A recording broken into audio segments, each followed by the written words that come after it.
इमाम अली मकाम आराम से मस्जिद नबी में बैठे थे। जमाना पूरी दुनिया से जाता था, हाथ चूमता था, कदमों में बैठता था। इतने बड़ी अजमत वाली भी कोई शख्सियत होगी जिसके रगों में रसूलुल्लाह का खून दौड़ता है, जिसे हुजूर अपनी जुबान मुबारक इस तरह वो चूसा करते थे जैसे अरब के लोग प्यास के आलम में खजूर चूसा करते थे। इतना बड़ा भी कुछ शख्स था, लेकिन जब दीन पे कड़ा वक्त आया तो हुसैन ने मस्जिद की खिताबत नहीं बचाई, आस्ताना नहीं बचाया। इमाम अली मकाम ने कहा कूफा लुटता है तो लुटता रहे, दमिश्क में फसाद होता है तो होता रहे, वो मुल्क के शाम की बच्चियां रो रही हैं तो रोती रहे कि हम पे यजीद काबज हो गया, मेरी मस्जिद आबाद है, काफी है ना। इमाम हुसैन निकले और निकल के कहने लगे जन्नतुल बकी वाली जगह पे खड़े होके, या रसूल अल्लाह मैं जा रहा हूं, मैं जा रहा हूं और आपके लिए जा रहा हूं, इसलिए कि मुझे उस शाम को बचाना है जिस शाम में रसूलुल्लाह का कलमा पढ़ने वाले लोग बसते हैं। मुझे कूफा, दमिश्क, मिस्र के लोगों को बचाना है। नाना तेरे करम के खजीने की खैर हो, मैं जा रहा हूं तेरे मदीने की खैर हो। निकल खड़े हुए इमाम अली मकाम, मैदान में निकले। किसके खिलाफ? बोले कौन था? यजीद मुसलमान था। उस वक्त तक तो सबने मुसलमान लिखा है, जिसने काफिर का शहादत इमाम हुसैन के बाद का। जुर्म क्या था? मेरी गर्दन झुक जाती है जब मैं ये बात करता हूं, ईमानदारी से कह रहा हूं, जोश खिताबत नहीं, मेरी गर्दन झुकती है जब मैं ये लफ्ज अदा करता हूं। इमाम अली मकाम उस शख्स के खिलाफ निकले। सारे खुतबे इमाम हुसैन के पढ़ के देखो। इमाम हुसैन ने फरमाया यजीद शराबी है। शराबी मुसलमानों का हुक्मरान हो सकता?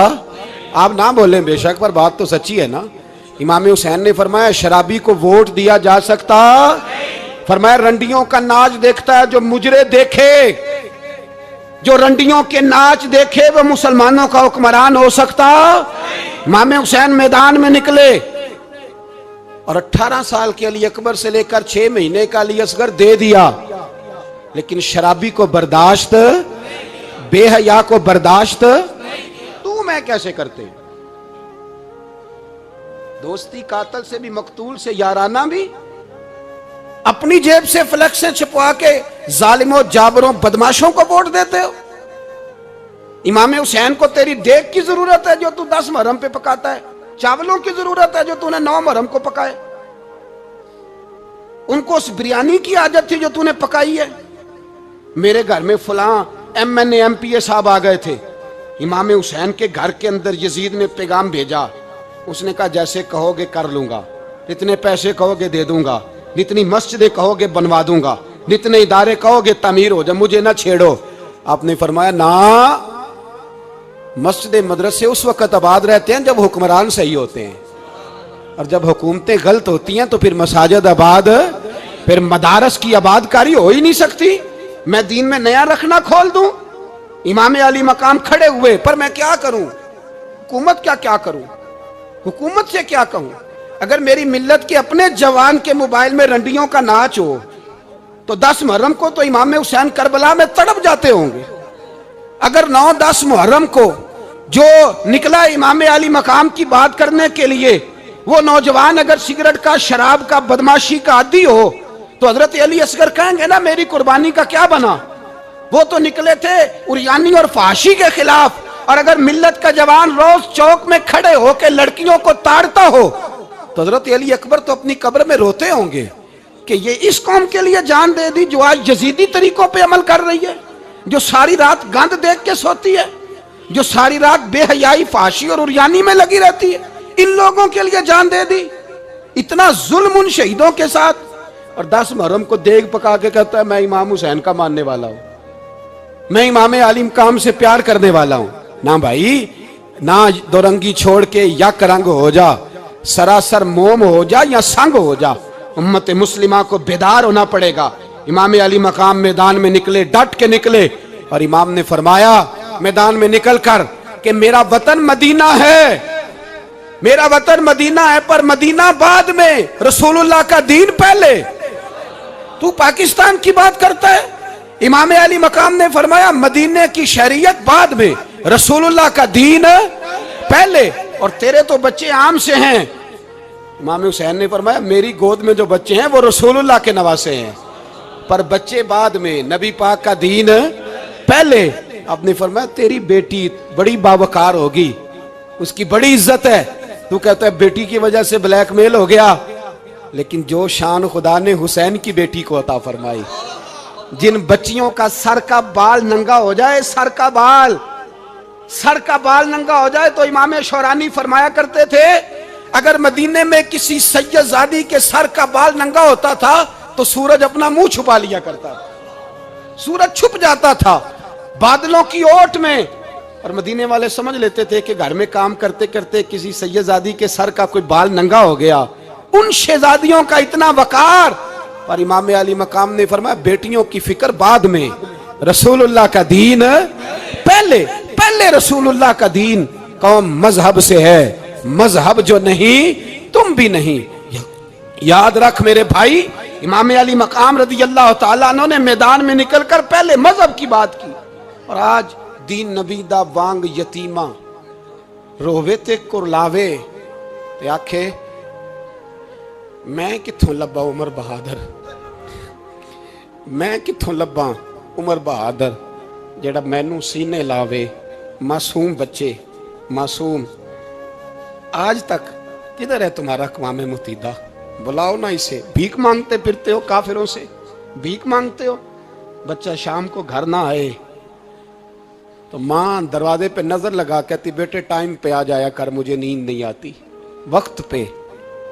बर्मा की उस माँ से भी जाके पूछो जिसका बच्चा पलट के आए कोई नहीं, आया ही नहीं, उससे भी पूछो। बच्चे ने आधी रात को रोटी मांग ली तो फालज ज़दा माँ, उसको फालज था, वो रेंगती हुई उठी और उसने अपने लाल को रोटी पका के दी। बाप कहता रहा चल छोड़, सो जा बेटे तेरी अम्मा। उसने कहा नहीं मुझे नींद नहीं आती, बेटा भूखा है। उस माँ से भी कभी पूछ, उस माँ से जो बांग्लादेश के खेमे में बैठी है। तो BBC लंदन का रिपोर्टर कहता है कि तेरी ख्वाहिश क्या है? कहती कोई भी नहीं, चलो 2 दिन के बाद ही सही मेरे बेटे को एक रोटी दे जाया करो, ये रोटी मांगता है मुझसे, मैं किधर से लाऊं? ये लवारस कौम है, मैं हुक्मरान से जाके बात करूं? जब मेरा अपना नमाजी मुसलमान कहता है पहले पाकिस्तान के बच्चे तो पाल लो। मेरे भाई तुझे खबर ही नहीं, ये तो जाना तो कभी गुंबद खजरा पे, तो मेरे मुस्तफ़ा ने फरमाया मन अज़ा मुस्लिम फ़क़द अज़ानी, फरमाया जब मेरा मुसलमान तकलीफ में होता है तो मैं गुंबद में तकलीफ में होता हूँ, मुझे दर्द होता है, मुझे अजियत होती है। पूछ जाके महबूब पाक से, मेरे अजीज किसी को गम ही नहीं इन लोगों का, किसी को परवाह ही नहीं, कुछ सोचता ही नहीं इनके बारे में। मैं अपने घर में मस्त हूँ, आप अपने घर में मस्त हैं। मेरे रसूलुल्लाह की उम्मत लुट गई सारी, जगह जगह तबाही। 1 इंच धरती पर जमीन ऐसी नहीं जो काफर की हो और खून बहता हो। एक रेमंड डेविस अमरीकी कुत्ता यहाँ बंद था मुसलमानों के कत्ल में, उन्हें अपनी कौम की इतनी फिक्र थी, वो रातों रात छुड़ा के ले गए। लेकिन मेरी और तेरी बहन आफिया सिद्दीकिया सालों से बंद है। तड़प के पूछा है मुसलमानों ने कि उसकी गलती तो बताओ, उसका कसूर नहीं पर वो बंद है। कोई नहीं बात करने वाला, कोई नहीं। मस्जिद जाने, जुमा तो पढ़ाना है, उसमें गर्ज नहीं, दर्द है कि नहीं, क्या उसमें तो इतना पता है 1 घंटे तकरीर है करनी है। पीर साहब सुबह से शाम तक तावीज़ लिखते, सियासतदान सुबह से शाम तक जनाजा भी तब पड़ता है कि मुझे वोट मिलेंगे। ताजर कहता है बस दुकान चलनी चाहिए, मर जाए मेरी तरफ से सारी दुनिया, बस करो, इस खौल से बाहर निकलो। ए नौजवान मुस्लिम, कभी ये तदब्बुर भी किया तूने, वो कौन सा गर्दू है जिसका है तू एक टूटा हुआ तारा? तूने सोचा ही नहीं कभी, तुझे कभी खबर ही नहीं हुई कि ये किस कदर बड़ा काम था? मेरे रसूल पाक सल्लल्लाहु अलैहि वसल्लम के गुलामों जागो। जाऊं हजरत साद बिन नबी वकास के पास, कादसिया की जंग हो रही थी, काफर बुला रहा था, आओ अगर कोई है तो आओ, आओ मुकाबले में। हजरत साद बिन नबी वकास ने घोड़े दौड़ा दिए, दश्त तो दश्त हैं, सहरा भी न छोड़े हमने, बहरे जुल्मात में दौड़ा दिए घोड़े हमने। हजरत साद बिन नबी वकास ने घोड़े दौड़ाए, आगे दरिया आ गया, कोई पुल नहीं, कोई शय नहीं, इस्लाम की इज्जत का सवाल है।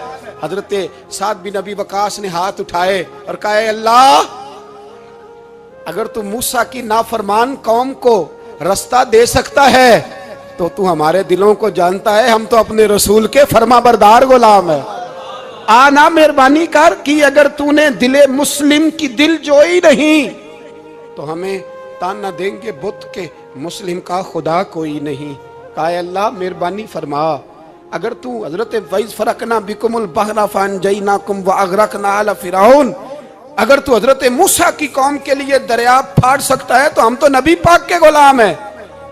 सहाबा कहते हैं जनाब साद ने दुआ मांगी तो दरिया ने रास्ता अता फरमा दिया। यार तू दुआ भी नहीं मांगता। हुजूर ने फरमाया दुआ सलाहुल मोमिन, दुआ मोमिन का हथियार है, तूने ये भी छोड़ दिया है। अब तू बातें करके तबसरे करके टीवी देख के अपनी राय कायम करके कमेंट्स करके सो जाता है, ये भी सोता खुश्क हो गया। तू दुआ तक नहीं मांगता। फरमाते हैं दुआ मांगी तो दरिया ने रास्ता दिया, और जब उस किनारे निकले तो हजरत साद कहने लगे किसी की कोई शय तो नहीं रह गई दरिया में, कोई चीज तो नहीं रह गई। एक सहाबी कहने लगे प्याला रह गया है। तो हजरत साद फरमाने लगे ओ दरिया हमारा प्याला वापस नहीं कर देता। तो कहते एक लहर आई तो प्याला भी बाहर फेंक गई। ओ भाई हम उसी रसूल का कलमा पढ़ते हैं जिनका हजरत साद बिन अबी वकास ने कलमा पढ़ा था। और किसी जगह मेरे नबी पाक ने नहीं फरमाया अल्लाह से सहाबी की सुनेगा बाद में आने वालों की नहीं सुनेगा, किसी जगह नहीं कहा। पर तू कशकोले दुआ भी नहीं उठाता। मुसीबत में भी अब याद खुदा हमको नहीं आती, दुआ मुंह से ना निकली, जेबों से अर्जियां निकली, तू ये काम भी नहीं करता। मेरा दिल करता था चलो और कुछ ना हो, मस्जिदों में इज्तिमाई दुआ ही हो जाए, पर उस तरफ भी तवज्जो नहीं। वहां भी कहते हैं मौलवी साहब जल्दी करो घर जाना है, इतनी लंबी दुआ, और कमेंट्स कर रहे हैं लोग, कहते हैं आप अपने घर की सोचें। मेरे भाई दुआ, सलाहुद्दीन अय्यूबी फलस्तीन की जंग लड़ रहे थे, खबर आई कि ईसाइयों का एक बहरी बेड़ा, बहरी जहाज असला लेके आ रहा है, नेज़े हैं, तलवारें हैं, तीर हैं। सलाहुद्दीन एक बुजुर्ग थे, उनसे मिले तो कहने लगे बाबा जी आप भी दुआ करो। मैं भी दुआ करता हूँ। मुसलमानों के पास पहले असला नहीं, ईसाइयों ने और मंगा लिया है, कहीं ऐसा ना हो मुसलमानों के खिलाफ इतना असला इस्तेमाल हो। ये बात कही, बाबा जी को दुआ का कहा, खुद मस्जिद अक्सा में सारी रात रोते रहे। सलाहुद्दीन सारी रात, हमारा हुक्मरान जिसे रब्बाना आतिना फिद दुनिया पूरी नहीं पढ़नी आती, और अब तो ऐसे पीर आ गए मैदान में जो सूरह फातिहा सीधी नहीं सुना सकते, इल्ला माशाअल्लाह। सारी रात सलाहुद्दीन अय्यूबी रोते रहे। वो बुजुर्ग कहते हैं मैं भी कोने में था, पर जिस दर्द से इसने दुआ मांगी मैं नहीं मांग सका। सवेरे खबर आई कि दुश्मन का वो बहरी बेड़ा जो असला लेके आ रहा था दरिया में गर्क हो गया है। सुबह खबर आई तो वो शख्स एक आगे बाबा जी से कहने लगा बाबा जी वो बहरी बेड़ा दरिया में गर्क हो गया। तो बाबा जी रो पड़े, कहने लगे दरिया में गर्क नहीं हुआ, सलाहुद्दीन अय्यूबी के आंसुओं में गर्क हो गया है, इसके आंसुओं में गर्क हो गया है, इसने रब से दुआ ही ऐसी मांगी, इसके आंसुओं में। तू दुआ भी नहीं मांगता मेरे भाई मुसलमानों के लिए, तू दुआ भी नहीं मांगता। इमाम हुसैन मैदान करबला में थे, एक रावी कहता है 3 दिन पानी बंद रहा है, रोटी बंद रही है, पर कुरान पाक की तिलावत 1 मिनट के लिए भी बंद नहीं हुई, दुआ और इल्तजा 1 मिनट के लिए भी बंद।